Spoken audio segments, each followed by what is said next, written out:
नेपाल प्रदेश की वादियों और पहाड़ियों को पार करते हुए नीलकंठ वर्णी आ पहुँचे पोखरा सरोवर पर।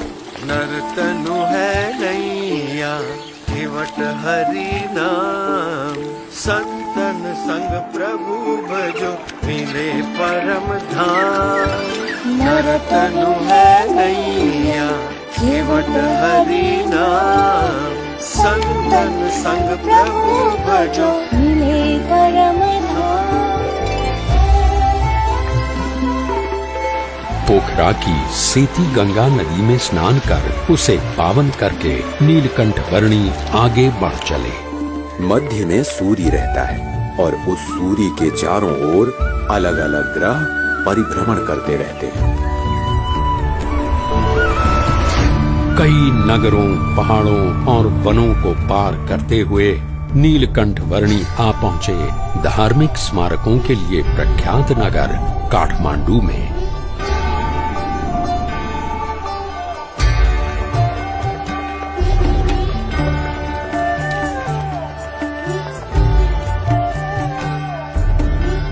काठमांडू में नीलकंठ वर्णी ने पशुपतिनाथ मंदिर के दर्शन किए और वे बागमती नदी के घाट पर भी पधारे।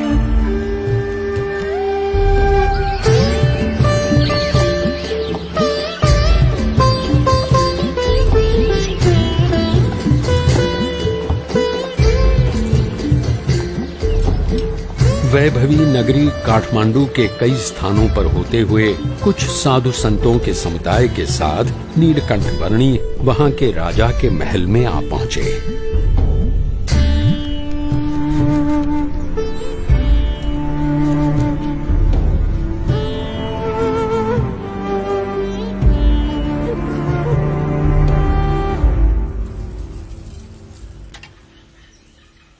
यहाँ उपस्थित सभी लोग ध्यान से सुनिए।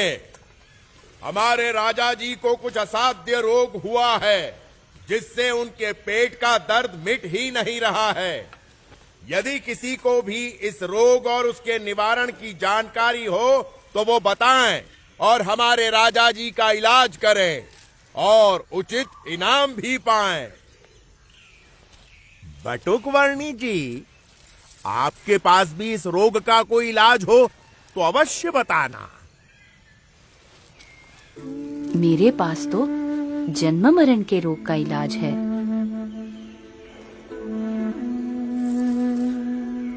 सोच समझकर बोलना बालक।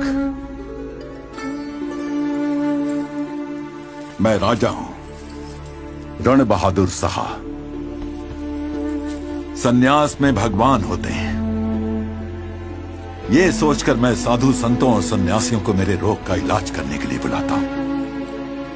और मेरा इलाज करने की बात करके जो इलाज नहीं कर पाता, ऐसे हरेक हकीम, वैद्य, साधु, संत, सन्यासी सबको मैं जीवन भर के लिए बंदी बनाकर सजा देता हूं।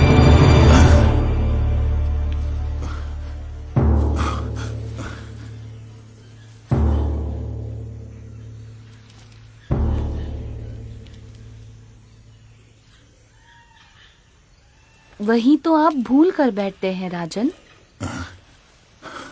अपने कर्मों की सजा दूसरों को देकर इस जन्म में या पिछले जन्मों में आपने स्वयं जो बुरे कर्म किए हैं, उनके फलस्वरूप आपको ये रोग मिला हुआ है।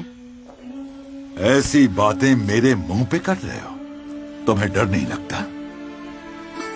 सत्य बात को सुचारू रूप से कहने में डर कैसा राजन? अभी भी आप निर्दोष लोगों को दंड देकर अधिक बुरे कर्मों का संचय ही कर रहे हैं, जिनके फल भी आपको भुगतने पड़ेंगे।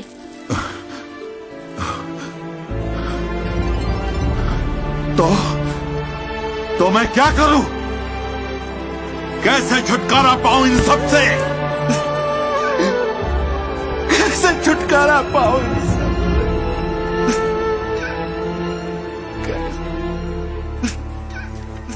जो भी दुख आए उसे अपना प्रारब्ध और अपने कर्मों का फल समझकर और परमात्मा की इच्छा समझकर अपना लो।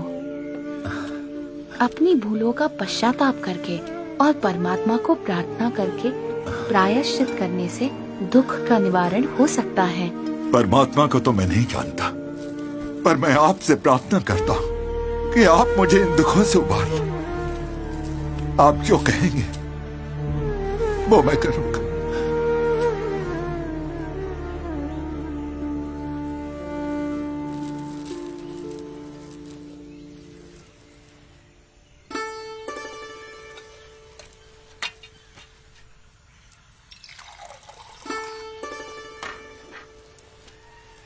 ये पी लीजिए।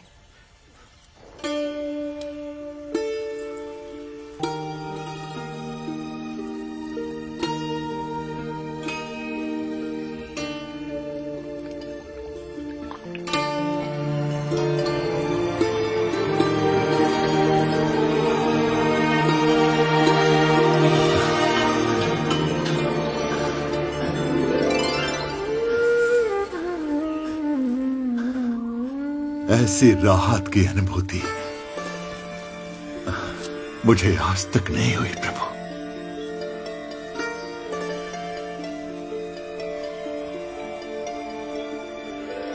बताइए, मैं आपके लिए क्या कर सकता हूं?